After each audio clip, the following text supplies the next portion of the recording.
मर्द लोग लगे रहते हैं, औरत लोग समझदार है। अब तो उन्हीं से पूछना पड़ेगा कि नीतीश बाबू आप कितना लगे रहे? हुँ, आप भी पुरुष हैं, आप कोई हुँ, अलग चीज़ नहीं है। सही बात। और लगे रहे कि लगे हुए हैं सो तो आप जवाब दीजिएगा। हुँ, सामाजिक न्याय के पुरोधा कहते हैं, हुँ, विकास पुरुष कहते हैं, हुँ, भ्रष्टाचार मुक्ति आंदोलन के प्रणेता कहते हैं। हुँ, और ये तमाम बातों में और फिर महात्मा गांधी का नाम लिए बगैर एक जगह वो एक कदम हुँ, नहीं बढ़ाते हैं। समाज सुधार की बात करते हैं, हुँ, प्रकृति में सुधार की बात, तरह तरह की बात करते हैं। और उन इन सारे बातों का खिलाफ में जो कुछ बात है वही वो व्यवहार में करते हैं। आज जो कुछ भी वो कर रहे हैं बिल्कुल नासमझी के जैसा कर रहे हैं। अपने व्यक्तित्व के अनुरूप अपने आचरण को बदल दिए हैं, व्यक्तित्व के अनुरूप वो काम नहीं कर रहे हैं। फिर महात्मा गांधी की बात करने वाला व्यक्ति इस तरह का बोल चाल की भाषा रखे, अच्छी बात नहीं है। जो भी हो, हम मोटे तौर पर यही कहेंगे कि आदरणीय नेता नीतीश बाबू को बोल चाल पर थोड़ी पाबंदी लगानी चाहिए। और जो उनके सलाहकार लोग हैं, सलाहकार से भी हम आग्रह करेंगे कि नीतीश बाबू को बर्बाद मत कीजिए बुढ़ापा में। न्याय यात्रा, अधिकार यात्रा, एकता यात्रा, समीक्षा यात्रा, विकास यात्रा, समाज सुधार यात्रा, विश्वास यात्रा, धन्यवाद यात्रा, सेवा यात्रा, संकल्प यात्रा, निश्चय यात्रा, जल जीवन हरियाली यात्रा यात्रा और प्रवास यात्रा। और ये है समाधान। कितना बेतुकी बात है। हुँ, कभी विकास यात्रा किया उन्होंने, हुँ, हुँ, कभी समाधान के लिए आप निकले हैं। हुँ, कब निकले हैं? 17 वर्षों के बाद, हुँ, जब सब यात्रा कर लिया। हालिया दिनों में जो कुछ उनका बयान आता है, हंसी भी आती है। हम भी साथ रहे हैं और उनको आगे बढ़ाने में हम भी 2 पैसा सहयोग किए थे, इसलिए अफसोस भी आती है, लाज भी लगता है। अब उनको कैसा लगता है विधानसभा के अंदर उसी तरह की बात, बाहर में कोई बच्चा है तो कोई दूसरा अब उसकी शादी यहाँ हुई, उसका नानी घर वहाँ है, तरह तरह की बात बोलते क्यों हैं। ऐसा बोल रहे हैं बार-बार? दर्जनों जिला बाढ़ के चपेट में, कभी सुखाड़ के चपेट में कराहता रहता है, मजदूर किसान छटपटाता रहता है और उसके नाम पर बंदरबाट पैसे का होता रहता है, कभी किसी रूप में, कभी किसी रूप में, दवा के रूप में, कभी। आज क्या हालत है किसान का? हुँ, 400 रुपया भी यूरिया नहीं मिल रहा है। तो निश्चित तौर पर जातीय जनगणना होनी चाहिए ताकि बाबा साहब भीमराव अंबेडकर, महात्मा गांधी, भगत सिंह, चंद्रशेखर आजाद, चाहे वो सुभाष चंद्र बोस हो, चाहे वो को हमारे पटेल साहब हों, चाहे और जो लोग कृपलानी हो, जो भी हो, जिनका सपना था कि गांव से दरिद्रता को मिटाएं, गरीबों की गरीबी दूर करें, तो हमको लगता है एक बहुत बड़ा आधार जातीय जनगणना होगा। इसलिए कि जनगणना जातीय आधार पर ही बजट का एलोकेशन होता है। जो 17 वर्ष से बिहार का मुख्यमंत्री है और सबके साथ हो लिया, कांग्रेस के साथ, बीजेपी के साथ, सबके साथ हो लिया। और उसके बाद लालू जी के बेटा के साथ है और उसके बाद ही कह रहे हैं कि समाधान यात्रा। क्या समाधान यात्रा होगा? बिहार में नीतीश कुमार समाधान यात्रा पर हैं, बिहार के मुख्यमंत्री हैं। एक बयान वो दिए और बयान में उन्होंने कहा, पुरुष तो लगे रहते हैं, महिला थोड़ा समझदार हैं, इसीलिए शिक्षा देना जरूरी है, पुरुष लगे रहते हैं। ये बयान सुनकर के बहुत सारे विपक्ष वालों ने कहा कि ये बयान मुख्यमंत्री जी के लिए मर्यादित नहीं है। ठीक है, हम अभी बात करेंगे सतीश जी से, जो कभी नीतीश जी के साथ थे, अभी लोक जनशक्ति पार्टी जो चिराग पासवान का गुट है उसमें महासचिव हैं, राष्ट्रीय महासचिव हैं। और सतीश जी का इस पर क्या राय है? सतीश जी, पुरुष तो बर्दाश्त करवे नहीं करते हैं, लगल रहते हैं। क्या कहा जाए, नीतीश बाबू की समझदारी क्या है और बिहार के जनता के साथ उनका व्यवहार क्या है और जनता के चुने हुए प्रतिनिधियों के साथ व्यवहार क्या है।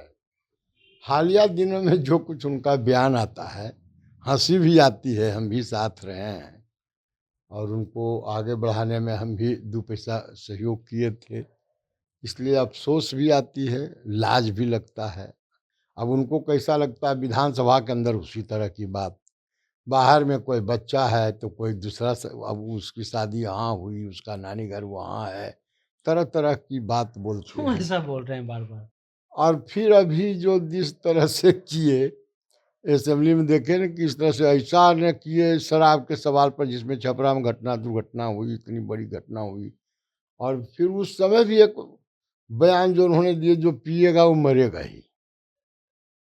और अभी जिस तरह से कहे कि मर्द लोग लगे रहते हैं, औरत लोग समझदार है। अब तो उन्हीं से पूछना पड़ेगा कि नीतीश बाबू आप कितना लगे रहे। हम्म, आप भी पुरुष हैं, आप कोई अलग चीज नहीं है। सही बात। और लगे रहे कि लगे हुए हैं, सो तो आप जवाब दीजिएगा। लेकिन बिहार के आम लोगों के साथ इस तरह की बात उनको नहीं करनी चाहिए। उनका भी एक संस्कार है, उनका एक पर्सनालिटी रहा है। अब पता नहीं नीतीश बाबू को कौन क्या कहता है। जैसे इस तरह की बात कितना बिलो स्टैंडर्ड है वैसे लोगों के लिए, जो अपने को समाज सुधारक कहते हैं, चिंतक कहते हैं, सामाजिक न्याय के पुरोधा कहते हैं, विकास पुरुष कहते हैं, भ्रष्टाचार मुक्ति आंदोलन के प्रणेता कहते हैं। और ये तमाम बातों में, और फिर महात्मा गांधी का नाम लिए बगैर एक जगह वो एक कदम नहीं बढ़ाते हैं। समाज सुधार की बात करते हैं, प्रकृति में सुधार की बात, तरह तरह की बात करते हैं। और इन सारे बातों का खिलाफ में जो कुछ बात है वही वो व्यवहार में करते हैं, बोलते हैं। बोलना ही तो बहुत बड़ी बात है। बोलचाल भी व्यवहार का ही एक पार्ट है। तो इन दिनों उनका बोलचाल या तो नासमझी के चलते करते हैं, या नहीं तो उम्र का फेरा है, या नहीं तो काफी उम्र तो सर आपका भी हो गया, तो आप तो ऐसा बात नहीं बोल रहे हैं।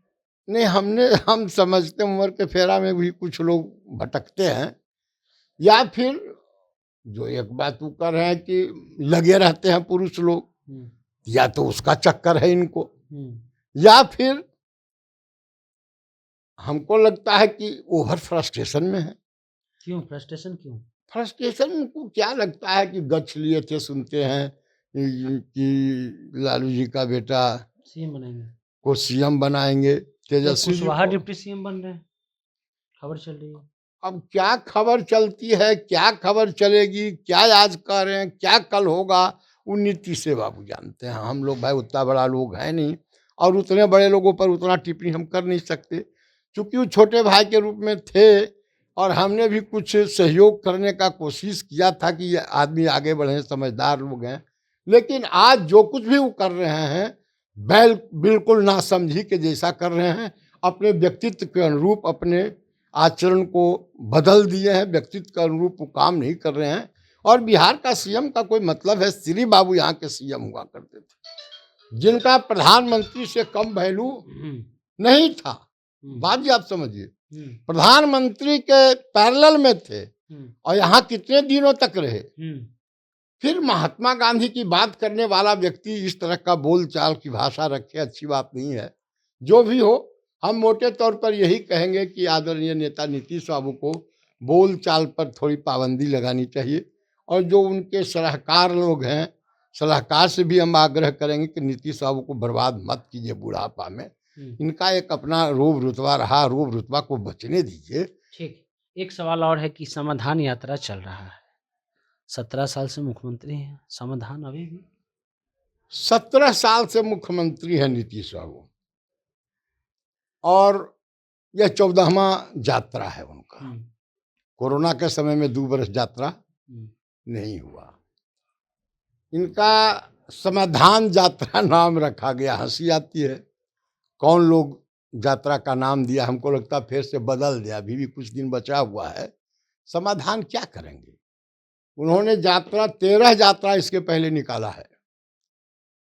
न्याय यात्रा, अधिकार यात्रा, एकता यात्रा, समीक्षा यात्रा, विकास यात्रा, समाज सुधार यात्रा, विश्वास यात्रा, धन्यवाद यात्रा, सेवा यात्रा, संकल्प यात्रा, निश्चय यात्रा, जल जीवन हरियाली यात्रा और प्रवास यात्रा। और ये है समाधान। कितना बेतुकी बात है। कभी विकास यात्रा किया उन्होंने, कभी समाधान के लिए आप निकले हैं। कब निकले हैं? 17 वर्षों के बाद, जब सब यात्रा कर लिया, अब समाधान करने के लिए 17 वर्ष में किस बात का समाधान कीजिएगा? शिक्षा का जो प्रॉब्लम है उसको दूर करके समाधान कीजिएगा, शिक्षा में सुधार कीजिएगा। कल कारखाने उद्योग की जो स्थिति है, चीनी मिल से लेकर के अन्य छोटे बड़े, जहाँ जो लघु से कुटीर उद्योग से लेकर बड़े उद्योग तक थे, चाहे जूट मिल कटिहार का हो, चाहे दवा का फैक्ट्री आपको यहाँ मुजफ्फरपुर में हो, चाहे सिंदरी कारखाना, ये सब बरौनी का हो, तमाम कारखाना इनका बंद हो गया। किस बात का करेंगे? लोगों के सामने बेरोजगारी भयंकर है, यहाँ से पलायन की बात अगर पूछिए तो लाज लगता है। और कोरोना के समय में बिहार लज्जित और अपमानित हो गया पूरे दुनिया के सामने, तब जब करोड़ों लोग की संख्या बाहर में अपने रोजगार के वास्ते बेचारा काम कर रहा था, गाली गुप्ता सुन के। कभी देखते हैं महाराष्ट्र में मारगाड़ी सुनता है, कभी सूरत में, गुजरात में मारगाड़ी सुनता है, कभी हरियाणा पंजाब में बिहार का बिहारी मजदूर। तो हमारा है कि किस बात का समाधान कीजिएगा? लोगों को आपने कहा था कि हम खेत में पानी, 3-3 वो कृषि रोड मैप दिया। जाहिर बात है यहाँ का, बिहार का खासकर जो उत्पादन है, जो जनरल क्या कहते हैं उसको, औसतन जीडीपी निर्भर करता 20-22% किसान पर निर्भर करता है। आपने उसके लिए क्या समाधान किया? 3 कृषि रोड मैप दिया। कृषि रोड मैप का उद्देश्य मात्र था किसानों का उत्पादन बढ़ाना, उत्पादकता बढ़ाना और उत्पादित वस्तुओं का वाजिब कीमत दिलाना और मोटे तौर पर किसानों को खुशहाल बनाना। प्रणब मुखर्जी भी आए हुए थे। हाँ, प्रणब मुखर्जी राष्ट्रपति आए हुए थे और काफी धन्यवाद इनको दिया था और सराहा था। लेकिन क्या हुआ? सच्चाई यही है कि दर्जनों जिला बाढ़ के चपेट में, कभी सुखाड़ के चपेट में कराहता रहता है, मजदूर किसान छटपटाता रहता है और उसके नाम पर बंदरबाट पैसे का होता रहता है, कभी किसी रूप में, कभी किसी रूप में, दवा के रूप में, कभी। आज क्या हालत है किसान का? 400 रुपया भी यूरिया नहीं मिल रहा है, लाइन लगा रहता है। और जब पानी नहीं होता है तो इंद्र भगवान को ताकते रहता है। और जब गंगा और गंडक और बूढ़ी गंडक और ये कोसी नदी उत्पात मचाने लगती है तो त्राहिमाम करते रहते हैं लोग। तो आपने क्या किया? ज्यों-ज्यों परशुकुरानी वाली बात है, ज्यों-ज्यों जितना बांध का लंबाई बढ़ता गया और उतना ज्यादा खेत डूबता गया, गांव लोग डूबते गए, लोग मरते गए, धंसते गए। एक सवाल और है सर कि अभी एक और मामला चल रहा है जो पूरे बिहार में एक तरह से हॉट टॉपिक बना हुआ है, जातिगत जनगणना, यानी जाति आधारित जो गणना होने वाली है। बहुत लोग इसके पक्ष में हैं, बहुत लोग का कहना है कि जाति की क्यों गणना होनी चाहिए, अमीर और गरीब की गणना होनी चाहिए। इसमें आपकी पार्टी रामविलास जो लोक जनशक्ति पार्टी जो चिराग गुट है, उनका क्या कहना है?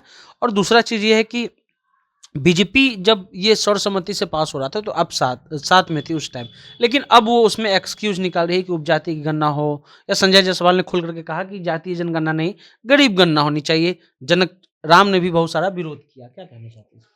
देखिए, किसने क्या कहा वह सवाल नहीं है। संविधान की मूल धारणा और आजादी के दीवाने और परवानों की मूल धारणा यह थी कि देश के अंदर गरीब और अमीर एक हो।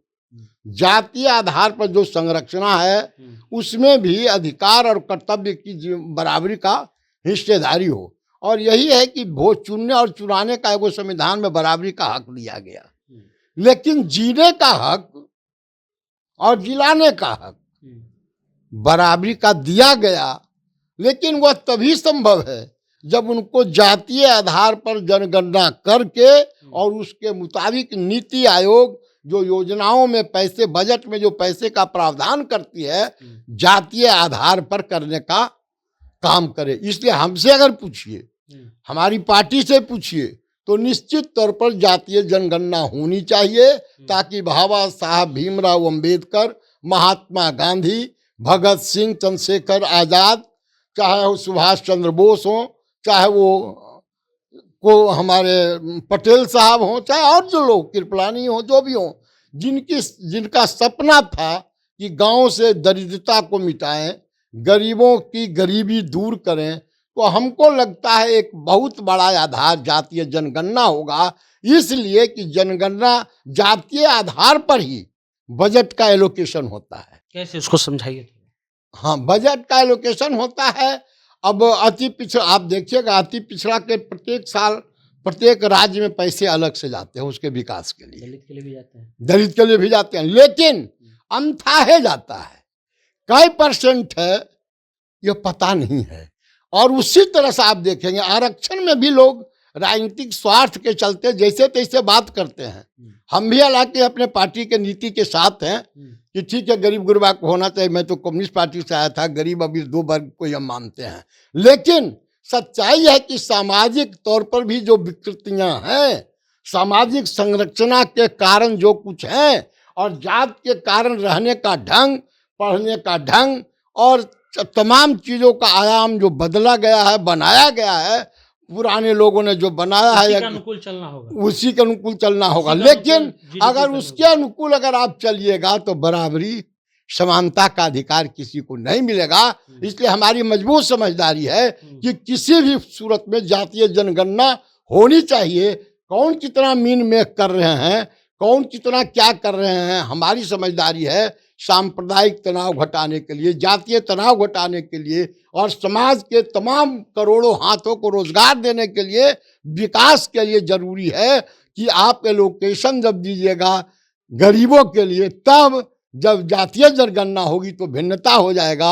और हम समझते हैं कि गांधी का सपना, पटेल का सपना, भगत सिंह का सपना और सबका सपना इसी में पूरा होगा कि गरीबों को, सामाजिक तौर पर जो शोषित है, वंचित है, पिछड़े हुए हैं, दलित है, महादलित है, इन लोगों को जब मिलेगा इनके लिए अनुकूल बजट तो जाहिर बात है इनका विकास हो। एक सवाल और है सर कि आपके नेता को मिला है वाई श्रेणी का सुरक्षा, जेड श्रेणी का सुरक्षा, ठीक है, और दूसरी तरफ चल रहा है समाधान यात्रा। जब से समाधान यात्रा चल रहा है तब से जो है चिराग पासवान शायद पटना में बिहार नहीं आए हैं। उस पर आपके पार्टी का और आपके नेता का क्या स्टैंड है? नेता की समझदारी साफ है। हम समझते हैं कि इतना क्लियर कंसेप्ट किसी नेता का बिहार में नहीं है, और युवा तुर्क में तो खैर है ही नहीं है। इनकी समझदारी साफ है कि नीतीश कुमार ने आज तक के ठगने का काम किया, जनता को भरमाने का काम किया, और तमाम यात्राएं भरमाने के लिए ही होती है। और समाधान यात्रा क्या होगा, जो 17 वर्ष से बिहार का मुख्यमंत्री है और सबके साथ हो लिया, कांग्रेस के साथ, बीजेपी के साथ, सबके साथ हो लिया, और उसके बाद लालू जी के बेटा के साथ है, और उसके बाद ही कह रहे हैं कि समाधान यात्रा। क्या समाधान यात्रा होगा, किस विषय पर होगा? हमारे नेता की समझदारी साफ है, यह ठगैती है, यह जनता को बुड़बक बनाने जैसा है, यह नहीं चलने वाला है। और जहाँ तक जेड श्रेणी का सवाल है, अब हमारे नेता को डर भय है, सो बात नहीं, कहते भी हैं कि हम शेर का बेटा हैं, सवा शेर हैं। हम किसी भी सूरत में किसी से डर नहीं सकते, किसी के सामने ढुकने नहीं टेकेंगे। जनता के सवाल पर हम लड़ाई लड़ेंगे और लड़ने के लिए निकल पड़े हैं। अब जेड श्रेणी का अगर भाजपा की सरकार ने, एनडीए की सरकार ने इनको सुरक्षा मुहैया प्रदान किया है तो हम उनको धन्यवाद करते हैं, उनको बधाई देते हैं। हम बीजेपी की सरकार को, हमारे नेता को आपने दिया, लेकिन हमारे नेता को, हमको लगता है कि जब नहीं भी था तो बिहार में यही एकमात्र ऐसा नेता है, चिराग पासवान, जो कोई घटना घटे, किसी कोने में घटे, किसी जात के साथ घटे, चाहे रेप का मामला हो, मर्डर का मामला हो, जास्ती का मामला हो, चाहे शराब के गलत शराब पीने से मरने का सवाल हो, सभी जगहों पर ये जाते हैं, बेधड़क जाते हैं, और बिना सिक्योरिटी के जो है एगो दूगो के साथ जाते हैं। लेकिन अगर केंद्रीय सरकार ने यह समझा है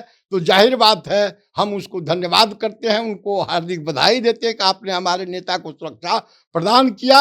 और हम समझते हैं अब दोगुने ताकत और उत्साह से हमारे नेता लगेंगे और समाधान यात्रा का पर्दाफाश करेंगे। चलिए, तो सतीश कुमार जी ने तीनों विषय पर बहुत बेहतरीन राय रखी, और इन्होंने जातीय जनगणना का जो इकोनॉमिकल मॉडल है, यानी जो जीडीपी जो पैसा भेजती है सरकार, उसका भी एक स्ट्रक्चर बताया है। उसके अलावा इन्होंने समाधान यात्रा और नीतीश जी का जो बयान था उस पर भी अपनी बातें रखी हैं। आपको ये बातें कैसी लगी बताइए, कमेंट बॉक्स में कमेंट कीजिए। जनता जंक्शन आप देख रहे हैं।